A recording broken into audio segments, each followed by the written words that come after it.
முதல் பார்வை சகேயுவினுடைய பாவத்தை மன்னித்து அவனை அவனுடைய வாழ்க்கையிலே பெரிய ரட்சிப்பை ஏற்படுத்தினது. இரண்டாவது பார்வை வாசிங்க பார்க்கலாம். மத்திய எழுதின சுவிசேஷம் 9வது அதிகாரத்தில் 22வது வசனத்தை வாசிங்க பார்க்கலாம். இயேசு திரும்பி அவளை பார்த்து மகளே திடன்கொள் உன் விசுவாசம் உன்னை ரட்சித்தது என்றார். வசனத்தை நல்லா கவனிங்க. இயேசு அவளை பார்த்து உன் விசுவாசம் உன்னை ரட்சித்தது என்றார். இயேசு அவளை பார்த்து மகளே திடன்கொள் உன் விசுவாசம் உன்னை ரட்சித்தது என்றார். வசனம் சொல்லுகிறது, அந்நேரமே சடன்லி, வசனம் சொல்லுது பாருங்க, அப்பவே அந்த ஸ்திரீ சுஸ்தமானாள் என்று சொல்லி வேதம் சொல்லுகிறது. அல்லேலூயா, அல்லேலூயா. ஒரு மாத்திரை மருந்து எடுத்தால் கூட அந்த மருந்தினால் சுகம் பாருவதற்கு ஒரு 10 நிமிடங்களாவது தேவை. அல்லேலூயா. ஆனால் வசனம் சொல்லுது, இயேசு அவளை பார்த்த நிமிஷத்திலேயே அவள் சுகமடைந்தாள் என்று சொல்லி வேதம் சொல்லுகிறது. அல்லேலூயா, அல்லேலூயா. இந்த இடத்துல ஒரு பெரும்பாடுள்ள ஒரு ஸ்திரீயை குறித்து பார்க்கிறோம். பெரும்பாடுள்ள ஒரு ஸ்திரீயை குறித்து பார்க்கிறோம். இந்த பெரும்பாடு என்பது கொடுமையான ஒரு வியாதி, கொடுமையான ஒரு பிரச்சனை. ஒரு ஆமென் சொல்லுங்க பார்க்கலாம். தாங்க முடியாத ஒரு பிரச்சனை. அவள் நிறைய பணம்லாம் வச்சுருந்துருப்பாங்க, நிறைய பொருள் வச்சுருப்பாங்க. அவள் அந்த வியாதி மாறுவதற்காக அவள் பார்க்காத வைத்தியரே கிடையாதான். அவள் பார்க்காத வைத்தியரே கிடைக்கல, பார்க்காத மருத்துவமனைகளே கிடையாது. எங்கே போனால் சுகம் கிடைக்கும், எங்கே போனால் அற்புதம் கிடைக்கும். நம்ம ஆளுங்க தெரியும்ல, ஏதாவது ஒரு பிரச்சனைன்னு சொன்னாக்கா உடனே 10 கை வைத்தியம் சொல்லுவாங்க. அல்லேலூயா. 10 சொல்லுவாங்க, இதை பண்ணுங்க, அதை பண்ணுங்க, இப்படி பண்ணுங்க, அப்படி பண்ணுங்க. அந்த அம்மா அப்படி சொன்ன எல்லா வைத்தியத்தையும் ட்ரை பண்ணி பார்த்துட்டாங்க, எல்லா மருத்துவரையும் பார்த்துட்டாங்க, எல்லா மருத்துவமனைகளையும் பார்த்துட்டாங்க. ஆனால் அந்த அம்மானுடைய வியாதியிலிருந்து அந்த அம்மாவுக்கு என்ன கிடைக்கல? சுகம் கிடைக்கல. அந்த அம்மானுடைய எண்ணம் கடைசிக்கு வந்துருச்சு, மரித்து போகலாம், இருக்கிறது எல்லாமே ட்ரை, எல்லாம் ஓவர், வாழவே முடியாது என்ற ஒரு நிலைக்கு வந்துட்டாங்க. அல்லையிலே சொல்லுங்க பார்க்கலாம். கடைசியாக ஒருத்தர் சொல்கிறத கேட்குறாங்க. இயேசு அவ்வழியாய் போகிறார், அவர் குஷ்டரோகிகளை சுகப்படுத்துகிறவர், குருடருக்கு பார்வை கொடுக்கிறவர், எவ்வளோ அழகாக முடவர்களை நடக்க வைக்கிறவர், செத்து போனவங்களுக்கு உயிர் கொடுக்கிறவர், அப்படிப்பட்டவர் வருகிறார் என்பதை கேள்விப்பட்ட உடனே இந்த அம்மாவுக்குள்ள ஒரு எண்ணம், இந்த அம்மாவுக்குள்ள எண்ணம், தான் குணமாகிறனோ இல்லையோ அப்படிப்பட்ட தெய்வத்தை நான் பார்த்துடணும். அல்லேலூயா. அந்த அம்மா பயங்கரமான பலவீனத்தில் இருக்கிறாங்க. இயேசு எங்கே போனாலும் ஒரு பெரிய கூட்டம் இயேசுவை சுற்றி இருக்குமா, பெரிய ஒரு கூட்டம் இருக்குமா.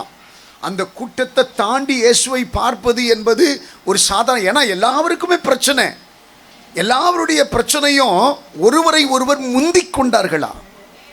நான் தொடரணும், நான் பார்க்கணும், நீ பார்க்கணும் என்று சொல்லி ஒருத்தர் முந்தி கொண்டார்களாம். அவங்களையெல்லாம் தள்ளிட்டு போகக்கூடிய அளவுக்கு இந்த அம்மானுடைய சரீரத்தில் என்ன இல்லை? பலன் இல்லை. இந்த அம்மா அப்படியே துவண்டு போன சரீரத்தோடு கூட இயேசுவை பார்க்கறதுக்கு முடியுமா என்கிற ஆசையோடு கூட இயேசு போகிற வழியிலே வந்தார்கள். ஆமென் சொல்லுங்க பார்க்கலாம். என்ன நடந்தது தெரியுமா? என்ன நடந்ததுங்க? என்ன நடந்தது? இயேசுனுடைய வஸ்திரத்தை நம்ம நினைக்கிறாங்க, எப்பா உங்களை பார்க்குற அளவுக்கு என்னால் முடியுமான்னு தெரியல, உங்கள் வஸ்திரத்தை தொட்டாவாச்சு எனக்கு சுகம் கிடைக்கும் என்று சொல்லி வஸ்திரத்தை தொட்டாங்க. உடனே இயேசு கேட்டார், யார் என்னை தொட்டது? அப்போ சீஷர்கள்லாம் சிரிக்கிறாங்க. இந்த கன்வென்ஷன்லாம் நடக்குது பாருங்க. அப்போ எல்லாருமே சிரிக்கிறாங்க. என்னங்க ஏங்க இவ்வளோ கூட்டம் இருக்குது, ஒருத்தரோட ஒருத்தர் முந்திக்கிட்டு இருக்கிறாங்க, யார் தொட்டாங்கட்டு கேட்குறீங்களேங்க. நான் அதுதான் உங்களை பார்த்து கூட நான் சொல்கிறேன், உங்களை சுற்றி எவ்வளோ பெரிய சூழ்நிலைகள் இருந்தாலும் சரி, கரெக்டாக உன்னை பாயிண்ட் அவுட் பண்ணி நீ எந்த பிரச்சனைகளுக்கு மத்தியிலே அலக்கடிக்க படுறன்றத சரியாய் அறிகிற ஒருத்தர் இருப்பார்னாக்கா அது நீ நான் ஆராதிக்கிற இயேசு மட்டும்தான். இயேசு மட்டும்தான். அவரை போல உன்னை ஜட்ஜ் பண்றதுக்கு யாரால முடியாது. அவரை போல உன் கண்ணீரை துடைக்கிறதுக்கு யாரால முடியாது. அவரை போல உன் காயங்களை கட்டுறதுக்கு யாரால முடியாது. அவரை போல உன் கூட பேசுறதுக்கு யாரால முடியாது. அவரை போல உன்னை புரிந்து கொள்ள யாரால முடியாது. அவரை போல உன் கையை பிடிச்சு உன் கூட நடக்கிறதுக்கு யாரால முடியாது. யாரால முடியாது. எல்லாருக்குள்ள ஒவ்வொரு குணங்கள் இருக்கும், ஒவ்வொரு மனுஷருக்கு ஒவ்வொரு எண்ணங்கள் இருக்கும். ஆனா இயேசு எல்லாவற்றை காட்டிலும் உயர்ந்தவர், அவர் சிறந்தவர், அவர் மேன்மையானவர். எத்தனை கூட்டம் இருந்தாலும் அந்த கூட்டத்திற்கு மத்தியிலே உடைந்து போய் இருக்கிற இருதயத்தை அவர் சரியாய் அறிகிற தெய்வமாக இருக்கிறார். அவர் சொல்றாரு, யார் என்னை தொட்டது, யார் என்னை தொட்டது என்று கேட்கிறாரு. எல்லாருக்கும் அது சிரிப்பா இருக்குது. ஆனா தொட்ட அந்த அம்மாவுக்கோ, ஐயா நான் தான் உங்களை தொட்டையா. இயேசு பார்த்தாரு. ஒரு ஆமென் சொல்லுங்க பார்க்கலாம். அல்லேலூயா. இயேசுடைய பார்வை அந்த தாய்க்கு மேலே பட்டபோது அந்த தாயுடைய சரீரத்தில் ஒரு விடுதலை இறங்கினது, ஒரு விடுதலை இறங்கினது. நான் உங்களை பார்த்து நான் நேசிக்கிறதுனால நான் சொல்றேன், இன்றைக்கு எப்பேற்பட்ட வியாதிகளுக்குள்ளே நீ கட்டப்பட்டிருந்தாலும், சில வியாதிகள் மருத்துவர் மூலமாக கண்டுபிடிக்கப்படுகிறது, சில வியாதிகள் கண்டுபிடிக்க முடியறதே கிடையாது. சில வியாதிகளுக்கு மருந்து கொடுக்கறாங்க, குணமாகுகிறது. சில வியாதிகளுக்கு மருந்து கொடுத்தாலும் குணமாகிறது கிடையாது. சில வியாதிகளுக்கு டாக்டர்ஸ் ஓப்பனாக சொல்றாங்க, இதுக்கு என்ன வியாதி கொடுக்கறது, என்ன மருந்து கொடுக்கறதுன்ட்டு எங்களுக்கே தெரியல அப்படின்ட்டு சொல்லுவாங்க. சில டாக்டர்ஸ் என்ன பண்ணுவாங்க, ஏதாவது ஒரு மாத்திரையை கொடுத்து அனுப்புவாங்க, அல்லையிலே சொல்லுவாங்க. இப்படி நிறைய பேருக்குள்ள நிறைய குழப்பங்கள். அல்லேலூயா சொல்லுங்க, அல்லேலூயா. ஆனா ஆண்டவருக்குள்ள ஒரு குழப்பமும் கிடையாது. அவருடைய பார்வை ஒன்று மேலே பட்டதுனாக்கா உன்னுடைய எல்லா பிரச்சனைக்கும் முடிவு உண்டு. சொல்றாரு, உன் தலைக்கு மேல ஒரு அபிஷேகம் இறங்கட்டும், உன் தலைக்கு மேல ஒரு அக்கினி இறங்கட்டும், உன் தலைக்கு மேல ஒரு கிருபை இறங்கட்டும். அந்த அம்மாவுடைய எண்ணம், இயேசுவை என்னால தொட முடியல, இயேசுடைய வஸ்திரத்தை நான் தொட்டாலே போதும் எனக்கு சுகம் கிடைக்கும். இன்னைக்கு எல்லாம் சொல்லுங்க, இந்த வார்த்தை என்ன தொடட்டும். இந்த வார்த்தையினாலே நான் சுகமடைய விரும்புகிறேன், இந்த வார்த்தையினாலே நான் பலனடைய விரும்புகிறேன், இந்த வார்த்தையினாலே நான் அற்புதத்தை பெற விரும்புகிறேன், இந்த வார்த்தையினாலே நான் மகிமை அடைய விரும்புகிறேன். இயேசுனுடைய பார்வை என் மேலே படட்டும், இயேசுனுடைய அற்புதத்தின் கரம் எனக்கு மேலே படட்டும். நான் நன்மையை சுதந்தரிக்க விரும்புகிறேன்.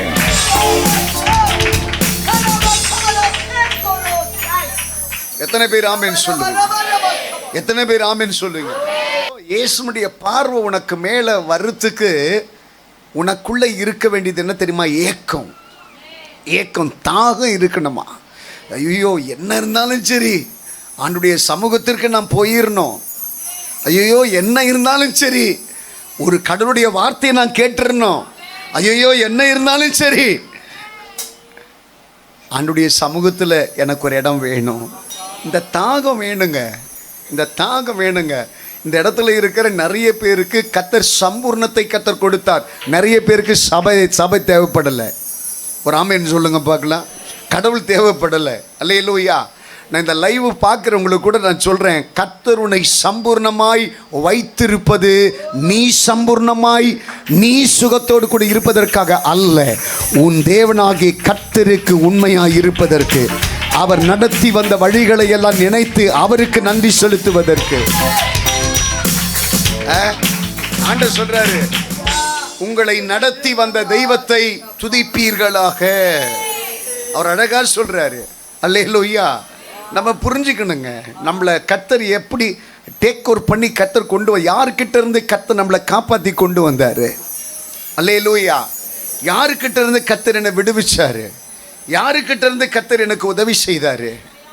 அரக்கனான பொல்லாத ஆவியினுடைய கையில் இருந்து கர்த்தர் என்னை கிரயத்திற்கு, அவர் இரத்தம் என்கிற கிரயத்திற்கு கர்த்தர் என்னை விலக்கி வாங்கினாரா. கிரயத்திற்கு கர்த்தர் விலக்கி வாங்கினாரா. ஆமென் சொல்லுங்க பார்க்கலாம்.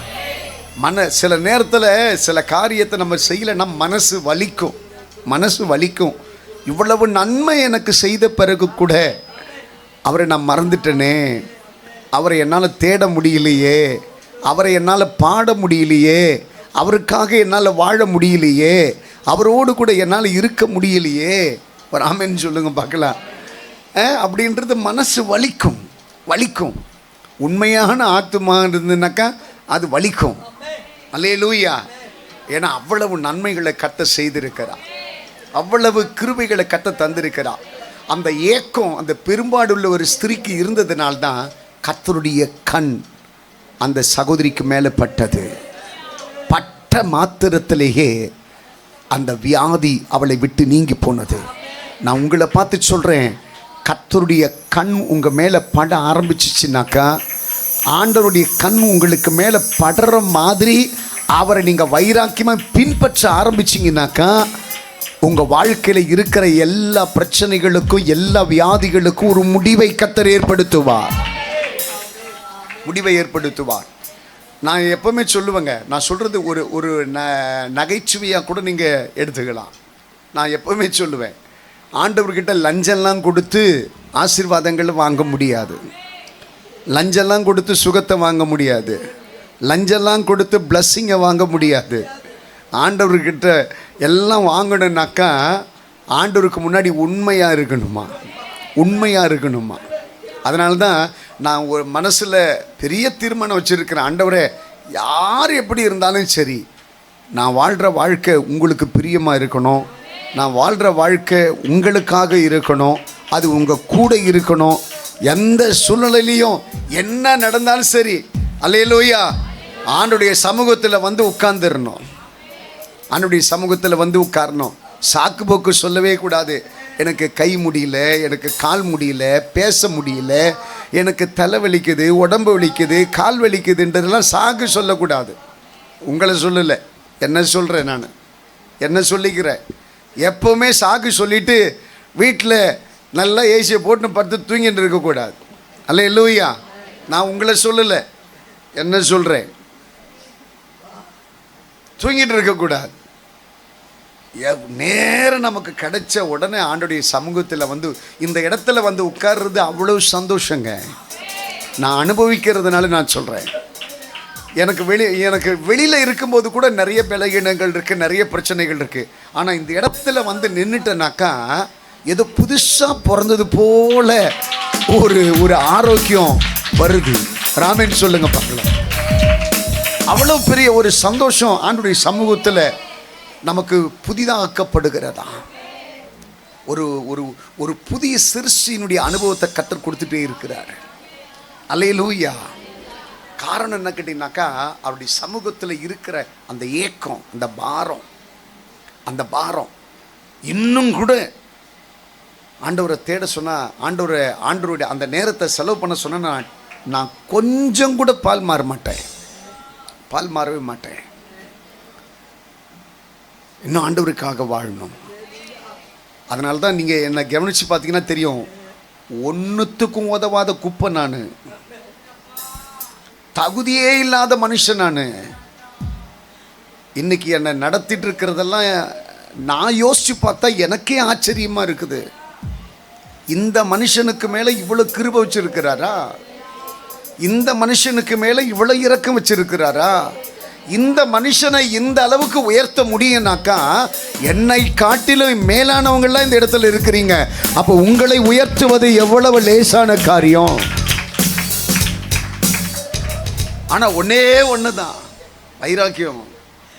வைராக்கியம் இருக்கணும், வைராக்கியம் இருக்கணும். எதுவும் சும்மா கிடைச்சிடாதுங்க, எதுவும் சும்மா கிடைச்சிடாது. ஏன்னா உங்களை இந்த இடத்துல நேசிக்கிற அன்பு கர்த்தருடைய பிள்ளைகள் எல்லாம் பார்த்து சொல்கிறேன், ஆண்டுடைய சமூகத்தில் வைராக்கியமாக இல்லாமல் ஒரு கால் பங்கு கூட உங்களால் எதையும் கடவுள்கிட்ட இருந்து தட்டி பறித்து வாங்க முடியாது. நான் உண்மையை சொல்கிறேன். இதை நான் உங்களுக்கு ஒரு இதுவாக சொல்லலைங்க, நான் உண்மையாக சொல்கிறேன். கடவுள்கிட்ட அப்படி நினைத்துடாதீங்க. கடைசியாக போயிட்டு ஐயா கிட்ட ஜெபம் பண்ணனாக்கா ஒரு ஆசீர்வாதத்தை வாங்கிடலாம், அம்மா கிட்ட ஜெபம் பண்ணன்னு ஒரு ஆசீர்வாதத்தை வாங்கிடலாம், அதில் நாங்கள் பெரிய ஒரு ஆளாக மாறிடலாம். அப்படிலாம் கிடையவே கிடையாது, கிடையவே கிடையாது. பாருங்க, அவர் யாரை ஆசீர்வதிக்க நினைக்கிறாரோ அவங்களத்தான் நாங்கள் ஆசீர்வதிக்க முடியும். அவர் யாரை உயர்த்த நினைக்கிறாரோ அவங்களுக்கு நாங்கள் ஒரு பாதையாக இருக்க முடியும். அதனால் நான் சொல்லக்கூடியதை கவனிங்க. உங்களை பார்க்கக்கூடிய தெய்வத்திற்கு முன்னாடி உண்மையாக வாழ கற்றுக்குங்க. இந்த வார்த்தையெல்லாம் இன்னைக்கு இது போல உள்ள சத்தியெல்லாம் கிடையாது. இன்னைக்கு எங்கே போனாலும் நீ ஆசீர்வதிக்கப்படுவாய், நீ உயர்த்தப்படுவாய், நீ எப்படி வாழ்ந்தாலும், நீ எப்படி இருந்தாலும், இதை சொல்கிறதுக்கு இன்னைக்கு நிறைய பிரசங்கியார்கள் இருக்கிறார்கள். உங்கள் மனம் கோணாமல் பேசுறதுக்கு ஆண்டவர் மனம் கோணி இருக்கிறாரு. பேச முடியாதபடி அவர் வருத்தப்பட்டு இருக்கிறாரு. அல்லேலூயா. ஏங்க, உடன்படிக்கை இல்லாமல் இதை பாருங்க, எங்கேயுமே சரி, நீ 8 மணி நேரம் ஒரு கம்மலில் வேலை செஞ்சனாக்கா அவன் ஒரு 30,000 ரூபாய் சம்பளம் கொடுப்பாங்க. அல்லேலூயா. எல்லாமே உடன்படிக்கை தான். நீங்கள் ஒரு காரியத்தை செய்தீங்கனாக்கா அவங்க ஒரு காரியத்தை செய்வாங்க. நீங்கள் உங்கள் கையில் இருக்கிற 10 ரூபா கொடுத்தீங்கன்னாக்கா கடையில் இருக்கிற பொருளை உங்களுக்கு கொடுப்பாங்க. இதுதான் உடன்படிக்கை. கடவுள் கூட அப்படிதான். நல்லா கவனிங்க. நீங்கள் ஆண்டவருக்கு இப்படி வாழ்ந்தீங்கன்னாக்கா அவர் உங்களுக்கு இப்படி வாழ வைப்பார். நீங்க கர்த்தருக்கு இப்படி செய்தீங்கன்னாக்கா அவர் உங்களுக்கு இப்படி செய்வார். இதை பாருங்க, எதுவுமே உண்மை கிடையாதுங்க, எதுவுமே உண்மை கிடையாது. நீ ஆண்டவருக்கு முன்னாடி வாழக்கூடிய வாழ்க்கை தான் உன் வாழ்க்கையை ஆசீர்வதிப்பதற்குண்டான தீர்மானங்களை ஏற்படுத்தும். அதை நல்லா புரிஞ்சுக்குங்க. அதில் மாற்றம் உங்களுடைய வேற வழியாக வராது. நான் ஓப்பனாக சொல்கிறேன். ஆண்டவருக்கு பயப்படக்கூடிய பயத்தோடு கூட நான் சொல்கிறேன், ஆண்டவரோடு கூட வாழ்கிற வாழ்க்கை தான் உங்களை விருத்தி அடைய பண்ணும், ஆசீர்வதிக்க பண்ணும். அதுதான் உங்கள் வாழ்க்கையில் பெரிய ஒரு மாற்றத்தை உண்டு பண்ணும். எல்லாம் கண்ணை மூடுங்க பார்க்கலாம்.